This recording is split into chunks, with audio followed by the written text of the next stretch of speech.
Take it away. Thank you.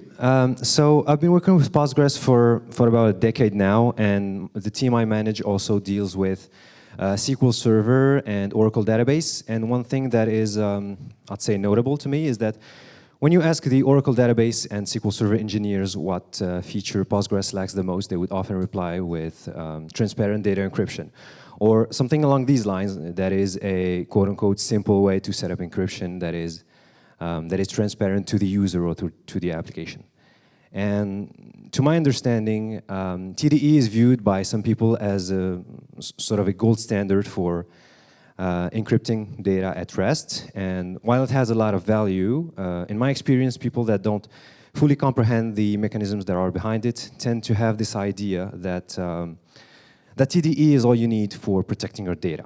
And this is especially problematic for people that, let's say, enterprise architects, for example, that have the responsibility for defining standards around things like data protection for the company.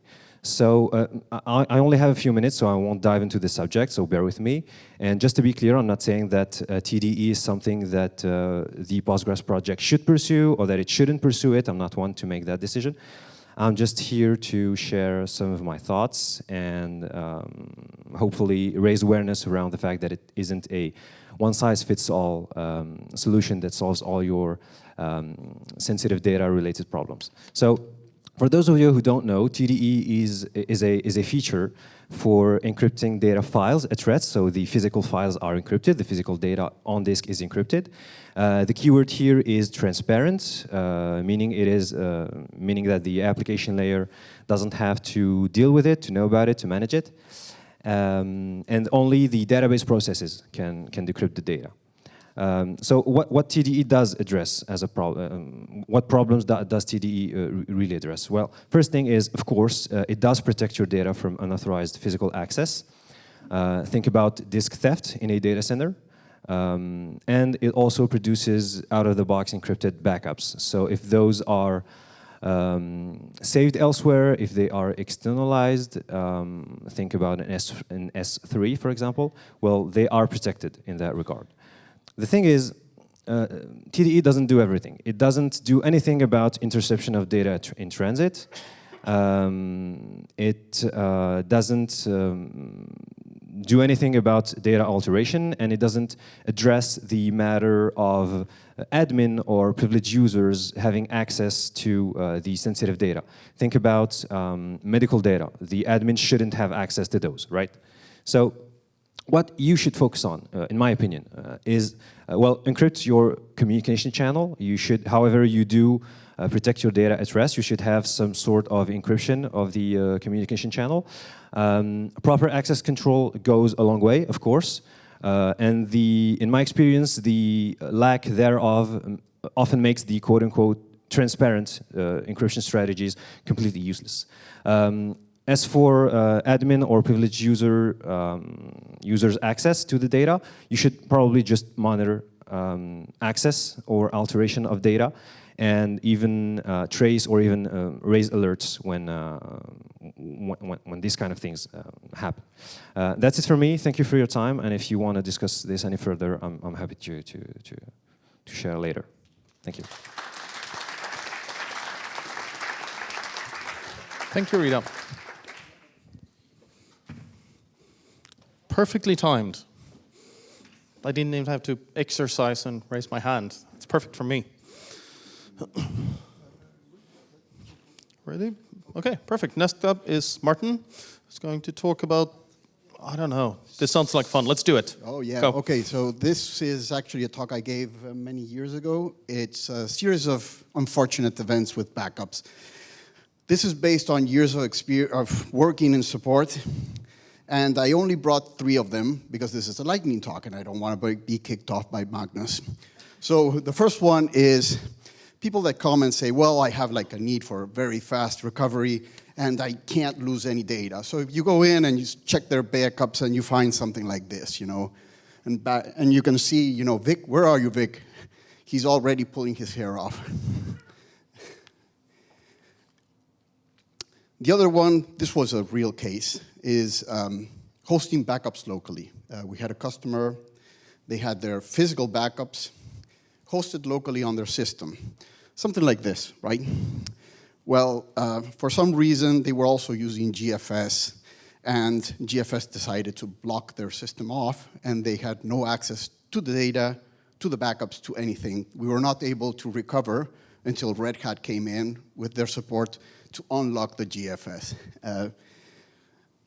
Luckily, the disks were still useful, because else like, there wouldn't be data, there wouldn't be backups, there wouldn't be anything. So like, big lesson here was always offshore, move outside the backups, or take it remotely or move it out as soon as possible. But I have the best one for the last. So we talked about TDE just a moment ago. So there's ways to secure your backups by encrypting them before sending them offshore. So basically, you take your backups, you encrypt them before shipping them. You store it anywhere. Yeah? They're encrypted, perfectly fine. Yeah? You have your encryption key, your public encryption key, and so, let's say a catastrophe happens and you need to restore. Well, this actually did happen.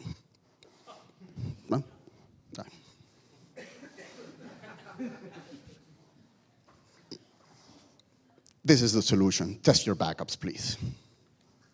Thank you. Thank you, Martin. Once again, excellent timing and even better advice. Really, please do test your backups. If you're not testing your backups, you don't have them. Speaking of backups, and important things to remember to do. Two microphones. Oh, okay, you can have this microphone. Okay, so I guess it's Floor and Boris. Yes. Going to sing to us. Okay, enjoy. Thanks. You wish. No, we are not going to sing right now because there is going to be a karaoke event. The thing is that when you sing karaoke, you usually turn to come into the same songs all the time, and repetition gets a little bit boring. So if Postgres can solve all the problems in the world, life, and universe, why not use it to find the next song of karaoke? What do you think, Flor? And why should we talk about this? Why we should talk about it? Well, as you can see in the picture, we're absolute subject matter experts. Also, just enjoy singing karaoke. Boris is an actual musician. I just love it when the whole room sings along to my emo rock picks at our karaoke evenings. So this problem is not a new thing. We are not reinventing the wheel. You can see that in many systems there is some recommendation system. Like if you already bought this, you will have probably wanted to buy this stuff, and books, music, and products like this karaoke Barbie microphone that Flor was searching for by coincidence. Of course, everybody needs one of those. And we were thinking about recommendation systems and what should they look like, and what should they look for. And we were thinking, well, maybe genre and era will help you find a song that looks like the song and sounds like the song that you already know how to sing. I mean, I don't want to say that 90s punk rock all sounds the same, but I mean, kinda, So we are talking about a database, and therefore we need data. And we started to search for information, and if you go to Kaggle, then you find a lot of data sets, and one of them is about hits from Spotify, because we didn't find other system, but it gives you a lot of key information about plenty of songs. And these are going to help you find some parameters that if you like one song with that parameter, maybe you want to have other songs with that same parameter. So which parameter would be that one, Flor? All right, so we looked at a couple of them. So one of them is duration. Like a note of warning, most songs go on for much longer than you remember they go on for. And you're on that stage for a really, really long time. And it's not only the Queen classics, actually a lot of songs go on for way too long. And nobody wants to sit through a drunken performance of Bohemian Rhapsody. Ask me how I know. What is maybe a good pick is songs from Eurovision, because by Eurovision law, a song cannot be longer than 3 minutes, and therefore, and also for other reasons, Eurovision songs are a really good way to go about karaoke. Remember that the presentation here is the ownership of whoever speaks. I don't like Eurovision songs, except for a few ones. What I really like is energetic metal music. So if you hear me singing metal stuff, it's going to be kind of boring for you as well, but I would like to have the same energy. So that will be one of the parameters. Give me a song that has the same energy of the songs that I already like. Exactly. Another thing, maybe if you're going to karaoke with a group, not every group likes a very explicit language. If you're going for karaoke with your family, you might want to filter that shit out. Oh, also key, you don't need to be like an expert in musical theory and whatever, but if you know how to nail one key, you're probably going to do a good job at songs that are in a very similar key, yeah? So that's something that you can look for as well. As you can see, all this information is already quite good to find some good songs, and that data sets that we mentioned have already all this data. We pick up some of the information, they all comes in data that is completely understandable by everybody. So this is something that you can already start using with these data sets. But then you say like, well, shouldn't be using something like Shazam that kind of pick up parts of songs and then definitely uses some vector search? Well, we tried to do some vector search and we found some surprises. For some people that we asked them, they really didn't like the surprise at all. So for some people, it's a bad surprises. For instance, a very, very famous song for all the Parisians is the Champs-Élysées. Everybody probably knows this song. But if you put it in a vector database and you search for songs that are similar to this one, you will find that there is a song called Waterloo Road that was written before from an English band, and it goes, down Waterloo Road. So somebody copied a song from England. So the most famous Parisian song is actually written by Jason Crest. Jason like the data type, from Kane, Britain. I mean, sort of open source, yeah? Exactly. Right. Why are we here talking about karaoke? There's actually a karaoke night tonight, so if you feel like singing your lungs out, you can still sign up for it. The sign up is required because I want to know who's coming, and then also there's a Telegram group, and there's also already a Spotify list. So if you want to prepare or like see what kind of music what kind of songs we're gonna sing, you can already have a look. Also coming soon, because Magnus encouraged me to buy yet another domain, pgkaraoke.org is going to be a thing because we're doing karaoke at every Postgres event, so might as well make it official. Thank you. Thank you very much.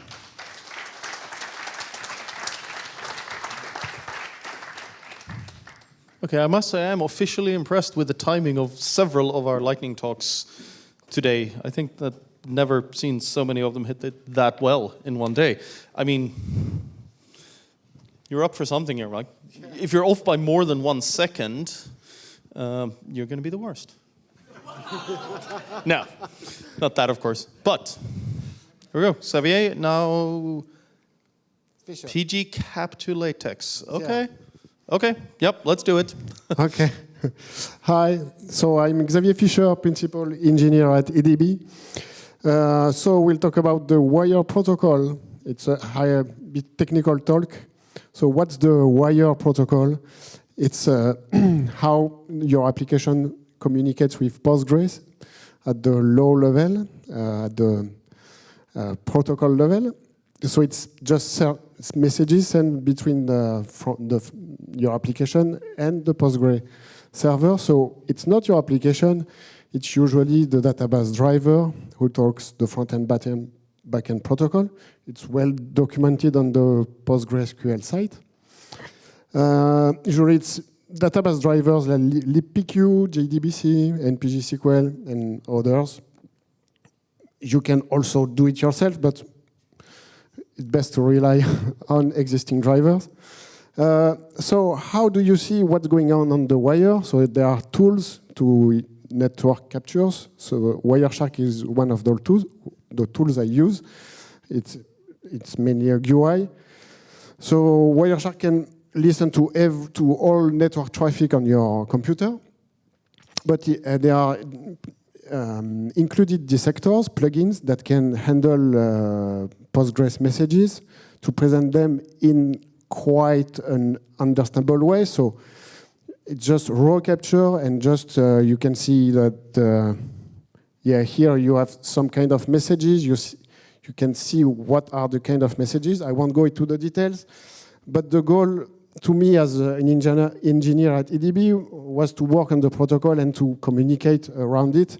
So I wonder if there was an easier way to communicate with my team.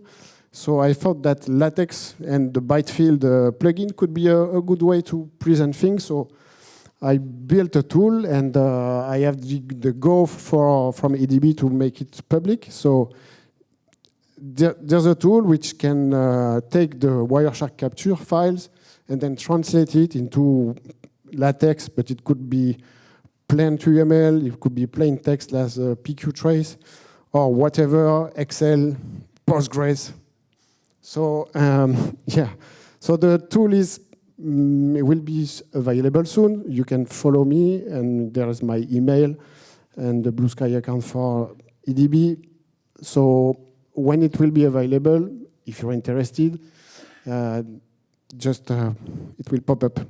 So thank you. Thank you very much. Okay, I think that's it for regular lightning talks, and now it's time to play a game with Pavlo. Oh, we're trying to connect. We lost internet. No, the internet's never going to turn into anything anyway. I hope you didn't need the internet. I hope that too.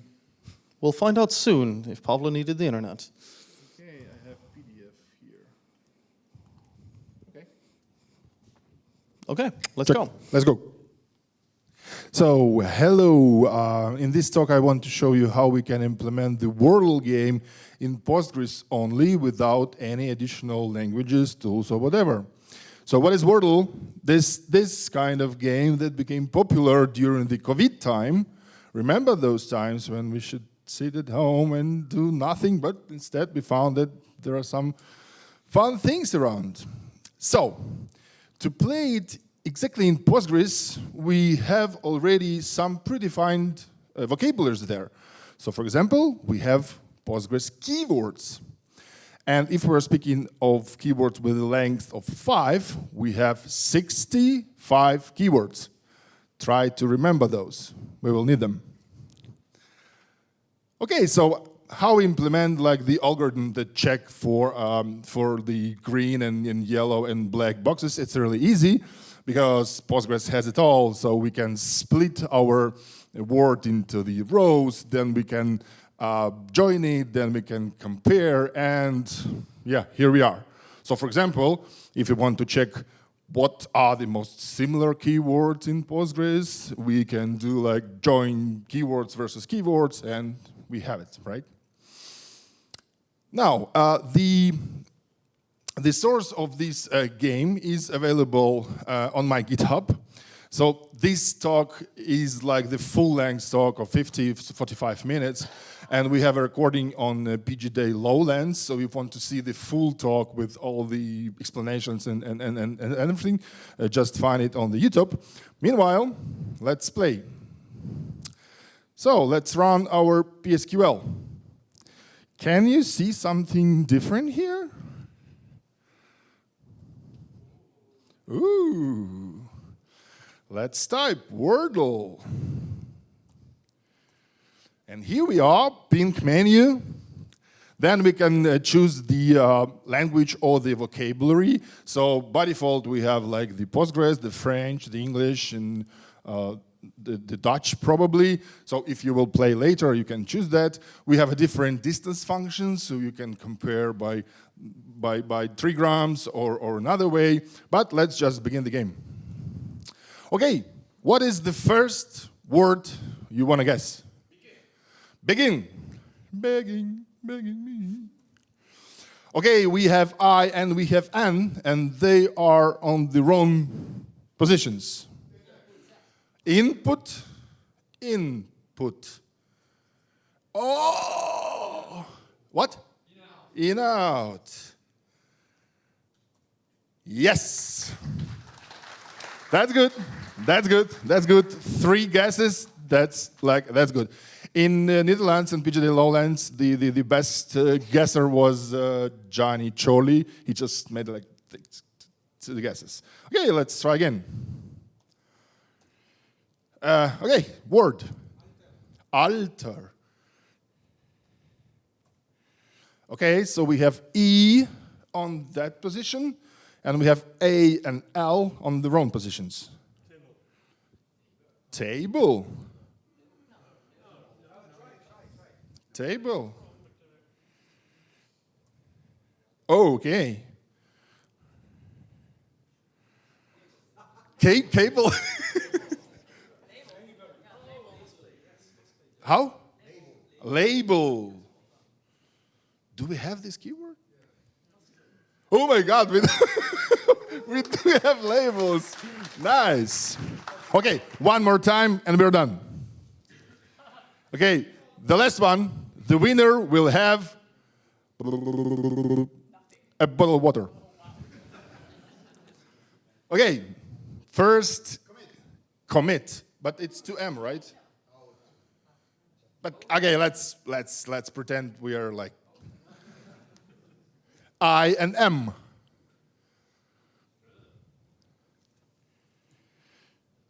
Tick tock, tick tock, tick tock. Okay. How?